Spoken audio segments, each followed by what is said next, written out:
জামের মৌসুমে জামের এই আইসক্রিমটা মিস করলে সত্যিই আফসোস করবেন। এখানে আইসক্রিম তৈরি করার জন্য আমি একটি বোলে ০.৫ কেজি পরিমাণ জাম নিয়ে নিয়েছি। এইবার আমি হাত দিয়ে কচলে জামের থেকে জামের বিচিগুলো আলাদা করে নিব। ভিডিওটি YouTube থেকে দেখে থাকলে আমার চ্যানেলে একটি সাবস্ক্রাইব করে দিবেন। আর Facebook অথবা Instagram থেকে দেখে থাকলে অবশ্যই আমার পেজটিতে ফলো দিতে ভুলবেন না। আমি জামের পাল্পগুলো এবার একটি ব্লেন্ডার জারে নিয়ে নিলাম। এরপর এখানে কিছু মসলা দিব। খুব সাধারণ জিনিস, যেমন এখানে একটু কাঁচামরিচ কুচি, বিট লবণ, সামান্য সাদা লবণ, চিনি ২ টেবিল চামচ। এই পরিমাণ সবকিছু দিয়ে এবার আমি সুন্দর করে ব্লেন্ড করে নিব। দিয়ে দিব সামান্য লেবুর রস আর সামান্য পানি। এখন আমি সবকিছু একসাথে ব্লেন্ড করে নিব।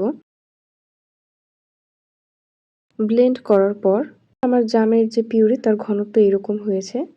এখন আমি আইসক্রিম মোল্ডে একটি চামচের সাহায্যে জামের পিউরিটা একে একে প্রত্যেকটা মোল্ডে ঢেলে দিব।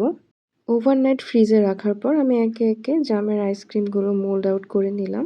জামের এই আইসক্রিমটা খেতে এত দুর্দান্ত হয়েছিল, আমি বলবো জামের সিজন শেষ হয়ে যাওয়ার আগে একবার হলেও অবশ্যই ট্রাই করে দেখবেন এবং জানাবেন কেমন লাগলো।